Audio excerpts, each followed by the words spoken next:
바로와 그의 모든 신하가 이 일을 좋게 여긴지라. 바로가 그의 신하들에게 이르되 이와 같이 하나님의 영에 감동된 사람을 우리가 어찌 찾을 수 있으리요 하고 요셉에게 이르되 하나님이 이 모든 것을 내게 보이셨으니 너와 같이 명철하고 지혜 있는 자가 없도다. 너는 내 집을 다스리라. 내 백성이 다 내 명령에 복종하리니 내가 너보다 높은 것은 내 왕자뿐이니라. 바로가 또 요셉에게 이르되 내가 너를 애굽 온 땅의 총리가 되게 하노라 하고 자기의 인장 반지를 빼어 요셉의 손에 끼우고 그에게 세마포 옷을 입히고 금사슬을 목에 걸고 자기에게 있는 버금수레에 그를 태우매 무리가 그의 앞에서 소리 지르기를 엎드리라 하더라. 바로가 그에게 애굽 전국을 총리로 다스리게 하였더라. 바로가 요셉에게 이르되 나는 바로라. 애굽 온 땅에서 내 허락이 없이는 수족을 놀릴 자가 없으리라 하고 그가 요셉의 이름을 사브낫 바네아라 하고 또 온의 제사장 보디베라의 딸 아스낫을 그에게 주어 아내로 삼게 하니라. 요셉이 나가 애굽 온 땅을 순찰하니라. 바로가 또 요셉에게 이르되 내가 너를 애굽 온 땅의 총리가 되게 하노라 하고. 사랑하는 성도 여러분, 드디어 기어코 결국에는 요셉이 그 모든 시간을 끝내고 높아졌습니다. 사랑하는 성도 여러분, 지금 요셉은 하나님의 형통을 누리고 있는 사람입니까? 예, 맞습니다. 그러나 우리가 한 가지 기억할 것이 있습니다. 오늘 본문에 나오는 요셉의 모습만 하나님의 형통을 누리고 있는 시간은 아니라는 사실을 말입니다. 본문 말씀에 나오는 요셉의 환경은 형통이냐 고난이냐 질문한다면 사실 오늘 본문만 봤을 때는 대답하기가 그리 어렵지는 않을 것 같습니다. 그러나 하나님의 말씀 안에 거하는 중에 당하는 고난은 어떻게 해야 할까요? 여러분, 고난은 내가 아직 깨닫지 못한 형통이라는 것을 믿으시기 바랍니다. 고난이 뭐라고요? 내가 아직 깨닫지 못한 형통이란 말입니다. 그러므로 요셉의 형통은 상황과 환경에 관계없는 하나님께서 함께 하시는 참 형통이었습니다. 그의 잘못과 상관없이 감옥에 갇히게 된 때에도 도대체 이와 같은 일이 왜 일어나는지 이해할 수 없었던 그 순간에도 분명히 고난이라는 이름으로 밖에는 부를 수 없는 그 현실 속에서 그러나 그는 미처 깨닫지 못한 형통인 고난의 시간에 하나님 앞에 엎드려 기도할 때에 그의 삶은 그의 열매로 그의 뒤돌아온 삶을 되돌아볼 때 이 또한 하나님의 은혜였구나, 형통케 하심이었구나라는 고백을 할 수밖에 없었다라는 사실을 기억할 때, 사랑하는 성도 여러분, 누가 이와 같은 삶을 살게 되는 것입니까? 바로 이것이 구원의 은혜에 참여한 자들의 삶인 것을 믿으시기 바랍니다. 구원의 은혜는 이와 같이 환경에 따라 흔들리지 않습니다. 그러나 변함없이 나를 형통케 하시는 하나님의 은혜를 붙잡고 살아가는 삶이기에 우리의 삶은 언제나 형통할 줄 믿습니다. 이 시간 그 구원의 하나님을 먼저 온전히 찬양하며 나의 영혼이 온전히 주만 바라보겠다고 고백하며 내 삶에 형통케 하실 하나님의 은혜를 기대하는 마음으로 우리 나의 영혼이 잠잠히 우리 찬양하며 나아가겠습니다.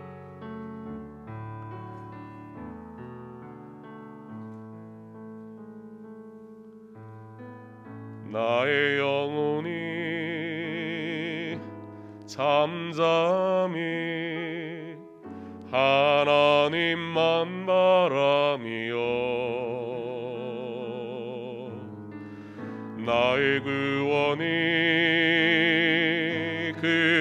그에게서 나는 도다. 나의 영혼아 잠잠히 하나님만 바라라. 나의 소망이 저에게서 나는도다. 오직 주만의 나의 반석, 나의 구원이시리.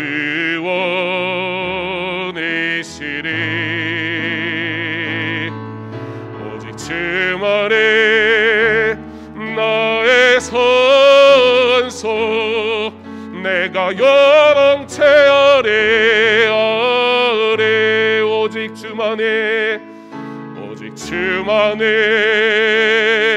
나의 반석,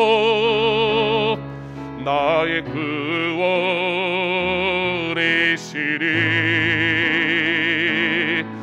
오직 주만의 나의 선소, 내가 여덩체 안에 내가 요동치 아니하리. 내가 여덩체 안에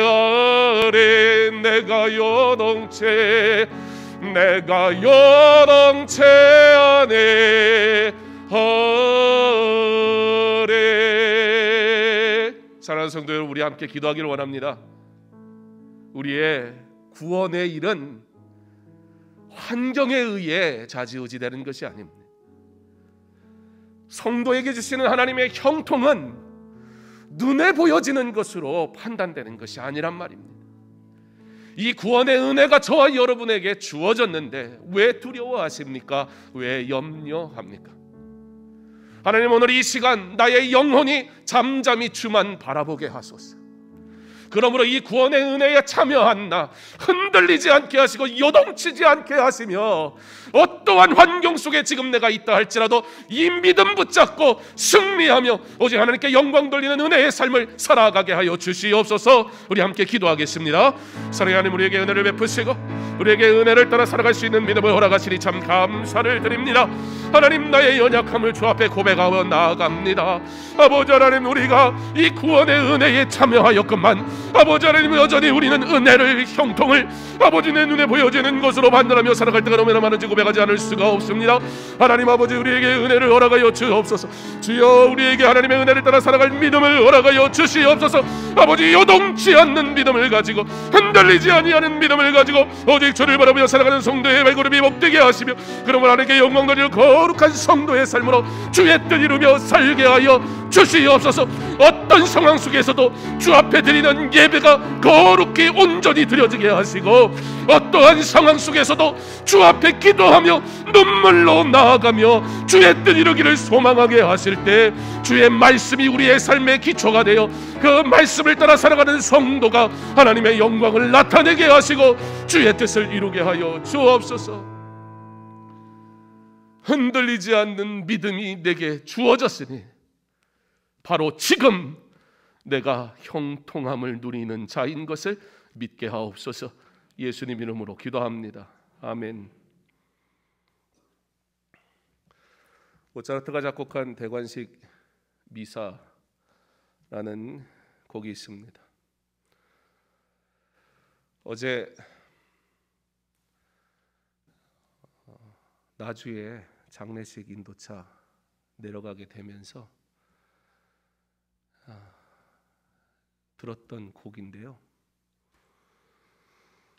그 곡의 화려함과 웅장함과 서울시립합창단이 부르는 곡이었는데 오케스트라와 함께 쫙 주여 나를 불쌍히 여기소서, 하나님 영광 받으소서, 그리고 신앙 고백, 이와 같은 미사곡이 가지고 있는 곡을 작곡하는데 미사곡이 가지고 있는 규칙이 있습니다. 그와 같은 고백들이 쫙 나오는 찬양이에요. 우리가 개신교가 부르는 곡은 아니죠. 미사니까요. 당시 시대와 또 당시의 종교적 배경 속에서 작곡되어진 곡입니다. 그런데 그런데 그 곡을 들으면 정말 웅장한데요. 모차르트가 잘츠부르크로 다시 복귀하게 되면서 대주교가 모차르트에게 곡을 쓰라고 말을 합니다. 그래서 그가 작곡하게 된 게 대관식 미사입니다. 그러나 원래 이름이 대관식 미사는 아닙니다. 이 곡은 처음 초연된 것이 부활절 예배 때였습니다. 사람들이요, 부활절 예배에 예배당에 가득 찬 거예요. 그 가득 찬 예배에 모차르트가 작곡한 이 대관식 미사가 쫙 울려 퍼질 때 사람들이 우와 감동을 먹는 거예요. 역시 모차르트다라고 사람들이 칭찬을 하는 거예요. 아름다운 선율과 웅장한 그 소리가 4부로 불려지는 합창단의 소리와 또 4명의 각자의 파트를 담당한 솔리스트들이 그 노래를 쫙 부를 때 그 선율이 주는 감동이 기가 막힙니다. 그런데 한 가지 그 곡을 대하면서 제가 불편함이 생겼습니다. 글을 읽어보니까 모차르트가 미사에 하도 빠져가지고 아버지도 유명한 음악가죠. 아버지가 야 이 녀석아 미사에 좀 빠지지 마라 그랬대요. 특별히 그 글에 보니까 모차르트는 신앙이 없었다라고 그렇게 기록이 돼 있더라고요. 그 대목에서 더 이상 그 웅장하고 아름다운 소리들이 제 귀에 들어오지 않기 시작했습니다. 오늘 우리 찬양대가 찬양을 했지요. 우리 찬양대가 찬양을 한 것을 찬양이라고 부르는 이유가 뭘까요? 잘 불러서요? 아니에요. 못 불렀다는 소리가 아니에요. 네. 오해 마시고. 찬양대가 찬양이 되려면 조건은 딱 한 가지입니다. 예수 그리스도를 나의 구주로 고백하는 하나님의 사람들이 하나님 앞에 찬양할 때 그게 찬양이 되는 거예요.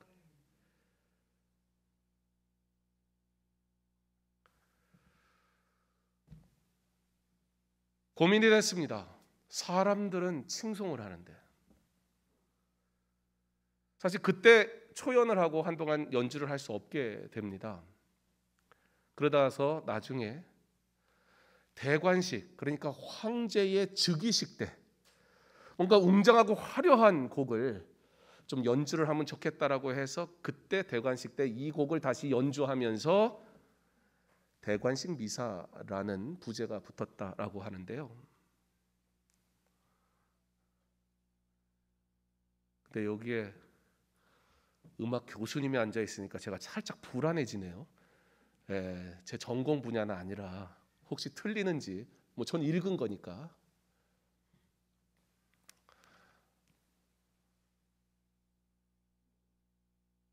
아무리 화려해도 아무리 웅장해도 아무리 멋있어도 수많은 사람들이 그 곡을 듣고서는 와 하나님의 은혜가 느껴지고 막 이러면서 감동을 받는데 정말 아이러니한 거는 그 곡을 쓴 사람이 신의 존재를 믿지 않는다는 거예요. 물론 그 당시의 배경 속에서 신의 존재를 배격하거나 또는 그럴 수는 없었을 것입니다. 그러나 그에게는 신앙 고백이 없었다라는 글이 써 있더라고요.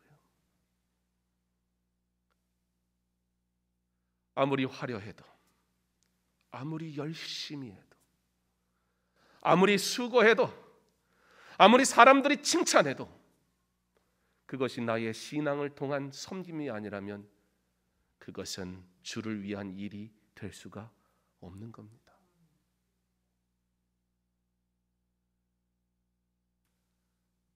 차라리 배경을 몰랐으면 좋았을까요? 제가 가능하면 금요일 저녁까지 설교 준비를 마무리를 합니다. 3분 설교 녹화를 해야 되니까요.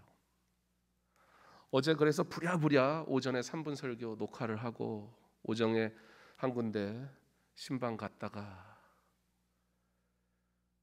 우리 권사님 때문에 걱정했던 분들 계신데, 그래서 우리 권사님 어떤가 보려고 오전에 신방 갔다가 걸어서 돌아오는 길에 전화를 받고 장례가 났다고 해서, 근데 오지 말라고 장소를 안 알려줘요.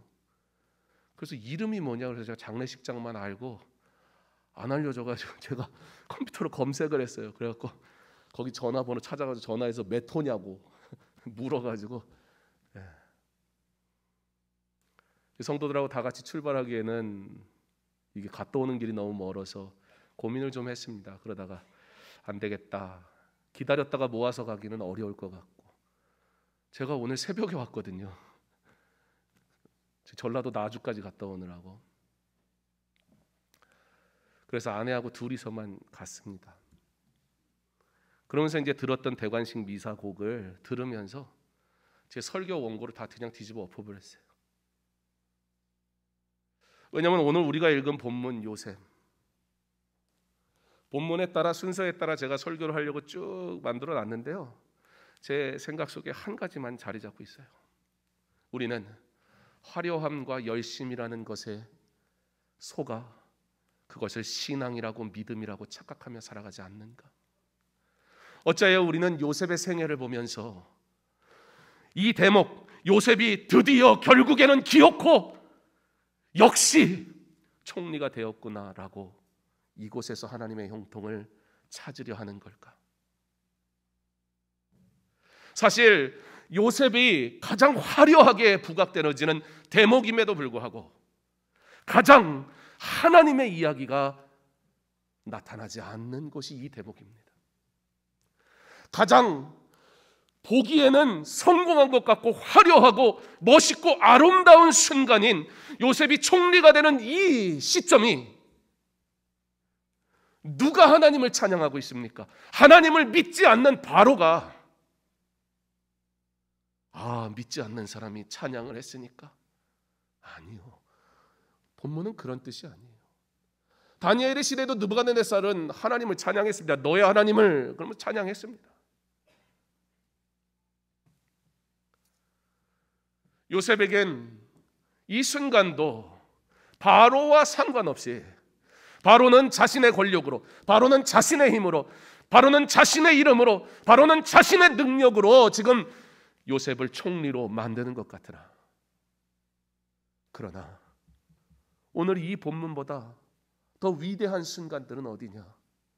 그럼에도 불구하고 감옥에 갇혔을 때, 배신당했을 때, 왜 이와 같은 누명을 써야 되는지 알 수 없었던 그때에 하나님은 변함없이 나와 함께 하시는 하나님이라는 그 믿음을 가지고, 그래서 하나님 어떻게 합니까? 하나님 어찌하여 이런 일이 일어나는 것입니까? 하나님 앞에 몸부림치고 기도하지 않으면 안 됐던 그 순간, 사실은 그 순간이 요셉이 가장 하나님을 깊이 만나고 있었던 때였다라는 겁니다. 우리는 성경을 보면서도 어쩔 수 없이 우리의 스스로를 속이며 눈에 보여지는 것과 화려한 것들 속에 그곳에 마치도 은혜와 신앙이 있는 것처럼 바라보게 되더라는 거예요. 요셉이 총리가 된 것, 하나님의 뜻 맞습니다. 요셉이 총리가 된 것, 하나님의 분명한 계획인 것도 맞습니다. 그렇다면 요셉이 총리가 되기까지의 모든 과정 또한, 이 또한 하나님의 계획이요 하나님의 은혜 아니었습니까? 사랑하는 성도 여러분, 화려함과 수고와 열심에 속지 않기를 바랍니다. 주를 위한 나의 열심이 신앙이 아니라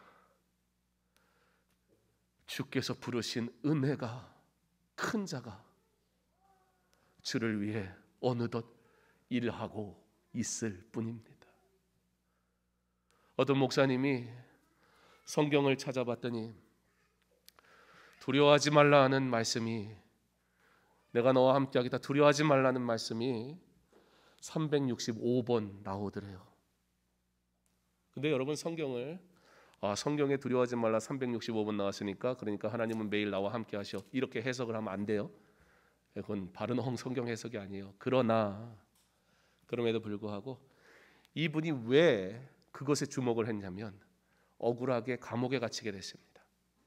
그러는 중에 말씀을 보면서 하나님이 주시는 음성을 듣고자 말씀을 보면서 두려워하지 말라 하나하나 세어가면서 읽어본 거예요. 근데 놀랍게도 365번 나오더라는 거예요. 안 세봐서 모르겠어요 제가. 근데 중요한 건 뭡니까? 하나님께서는 어떠한 상황 속에서도 나와 항상 함께 하시는 분이구나라는 믿음의 고백을 언제 했다고요? 가장 두려울 때, 가장 괴로울 때. 사랑하는 성도 여러분, 대관식의 미사는 너무나 아름답고 웅장한 곡입니다. 그러나 그 화려함과 그 웅장함에 마치도 당연히 모차르트는 대단한 신앙인일 거라고 이미 결론 내놓고 살아가지는 않았나요? 전 그 글을 읽으면서 사실 좀 충격적이었어요. 그러나 또 상식적인 얘기기도 해요. 당시에는 종교 음악을 쓰지 않고는 살 수가 없었어요. 당시에는 그렇게 종교 음악을 통해서 지원을 받았고 월급을 받았고 살아갈 수 있는 음악가들이 살아갈 수 있는 방법이었어요. 그러므로 자기의 신앙과는 상관없이 얼마 전에 바하의 크리스마스 오라토리오를 들었는데 바하의 곡은 다르죠. 제 개인적으로는 전 잘 음악을 모르니까 제 개인적으로는 두 개가 굉장히 유사한 부분이 좀 있다 그런 느낌으로 음악을 들었거든요. 그런데 이 유사품이 문제예요. 신앙은 유사한 행위가 아닙니다. 그러나 신앙은 철저한 예수 그리스도의 십자가의 보혈에 대한 믿음의 고백이어야 합니다. 아무리 수많은 사람들이 모여 있어도, 아무리 화려한 음악과 예배의 디테일들을 가득 채워도 이곳에 예수를 나의 구주로 고백하는 성도의 모임이 되지 않는다면 그것은 하나의 이벤트에 지나지 않을 것입니다. 코로나 이전의 삶은 이제 옛날 일이 돼버리고 말았습니다. 모든 게 다 바뀌어버려서 그냥 코로나 이제는 옛날에는 그렇게 불러야 되겠더라고요. 그때는 뭐가 좋았나? 제가 잠잠히 생각해 봤습니다. 3부 예배 때 여러분 이 자리가요, 여기가 꽉 차고 저 위에가 꽉 차고 그러고 예배 드렸거든요. 근데 솔직히 그 시간이 그립진 않습니다. 이전에 저도 어느덧 온 지 10년이 돼서 이전에 성도들과 뭐 했을 때가 제일 내 마음에 남지? 라고 생각을 해봤는데요. 그때 생각난 것이 바로 소예배실에서 드리던 금요예배였습니다. 처음에는 그리 많지 않은 인원들이 모였었죠. 금요예배가. 그러다 소예배실에 나중에는 이 강대상 앞에까지 앉고 들어오는 복도에 서 있고 많이 올 때는 막 꽉 채워가지고 거기서 기도를 했습니다.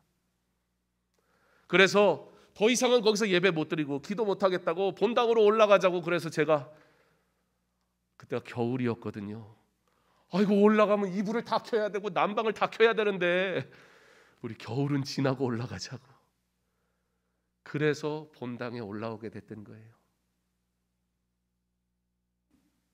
금요예배를 드리면서 가장 좋았던 때가 언젠가 함께 기도하던 때. 그러면서 자연스럽게 지금 우리 교회가 가장 못하는 게 뭘까? 기도하는 것. 코로나가 문제가 아니에요. 환경이 문제가 아니라고요. 마스크를 벗고 조금 더 예배드릴 수 있는 좋은 환경이 되면 그러면 교회가 부흥할까요? 사람 많이 모이는 거 누가 그게 부흥이라고 했습니까? 그런데 우리가 부흥해야 할 것이 하나 있다면 하나님 앞에 엎드려 기도하는 사람. 지금 기도하는 사람을 찾기가 너무 어렵습니다.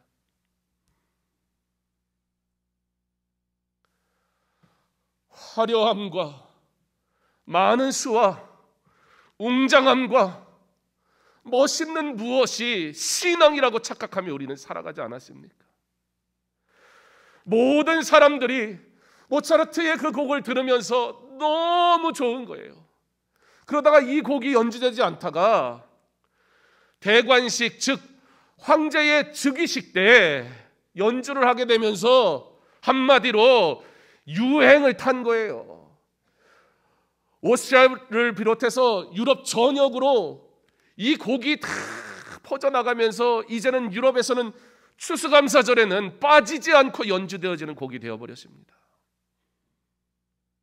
그러나 믿음의 곡이 아니라면, 믿음의 고백이 아니라면 그 화려함과 세상의 칭찬이 도대체 다 무엇이란 말입니까? 코로나가 끝나면 어쩌면 이 숫자가, 주일 예배의 숫자가 채워질지 모르겠습니다. 이젠 별로 관심은 없습니다.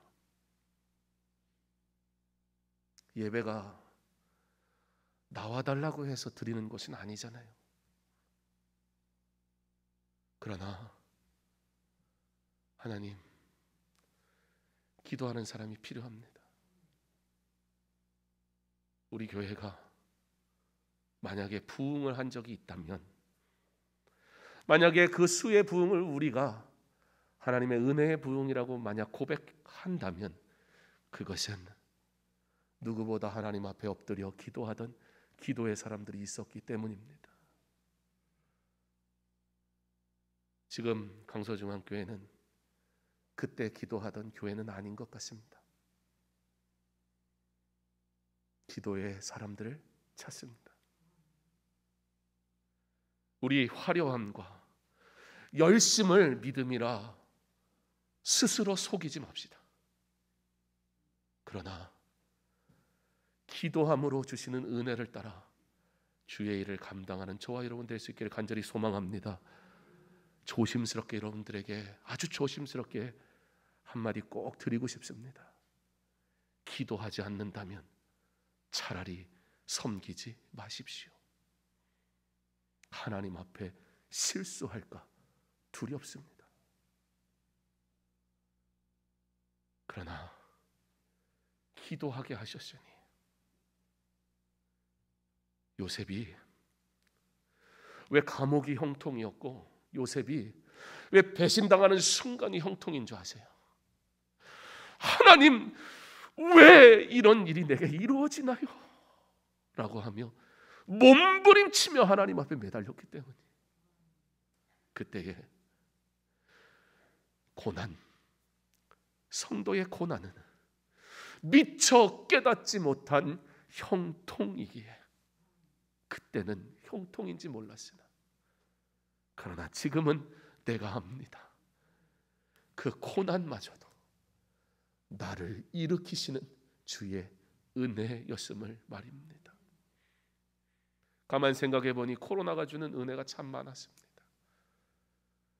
어떻게 하면 성도들을 만날까? 신방을 가지도 못하고, 그래서 제가 저희 아이들이랑 과자 만들어 가지고 여러분 집에 문고리 신방 이래서 가기도 했었고, 이 큰 교회에 저희밖에 안 사니까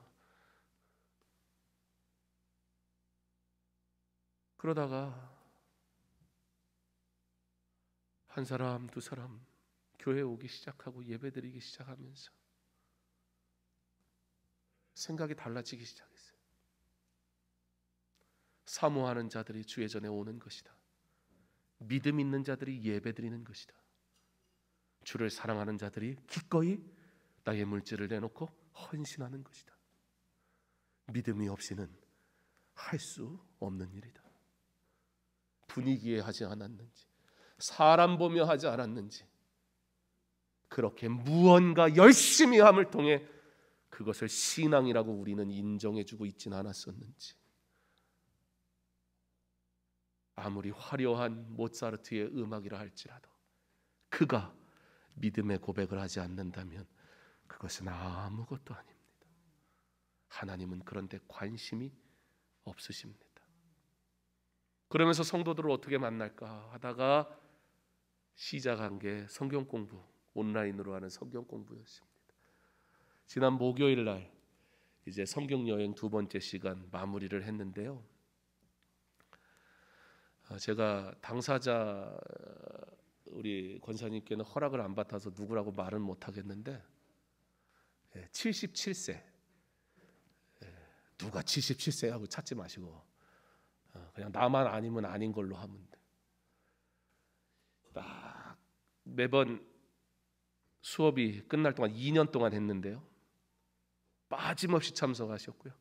딱 끝나면 저한테 이렇게 딱 시를 써가지고 보내주세요. 그 시를 쫙 읽으면 어떤 느낌이 드냐면, 이야, 내가 이렇게 강의를 잘했나?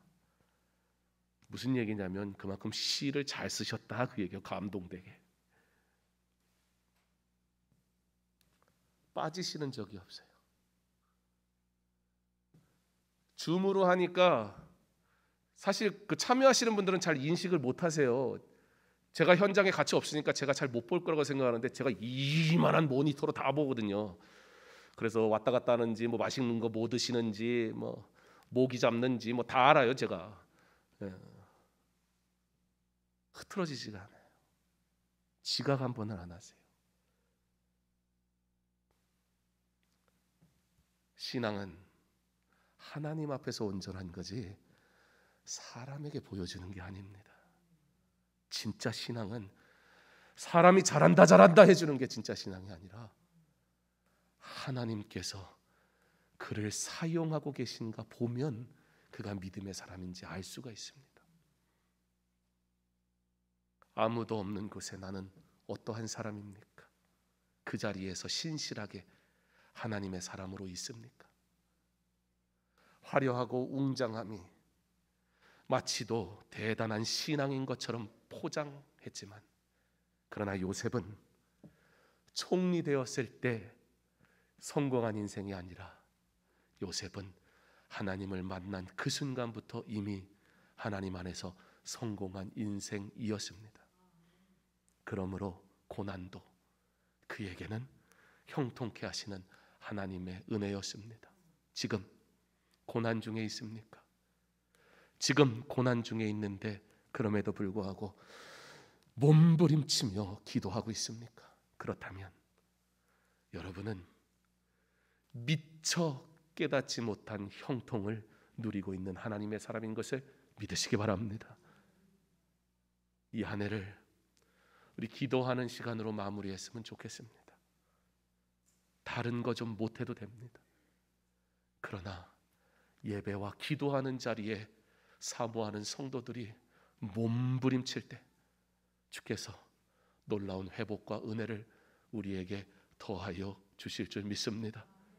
이제 화려함을 버리고 이제 나의 열심을 내려놓고 그런 걸로 내 신앙을 인정받으려 하지 말고 하나님이 진짜 칭찬하시는 믿음, 고난 중에도 형통이라는 은혜를 누리며 그러므로 기도하며 몸부림치는 하나님의 사람으로 승리하는 삶을 사는 저와 여러분 될 수 있기를 주님의 이름으로 축원합니다.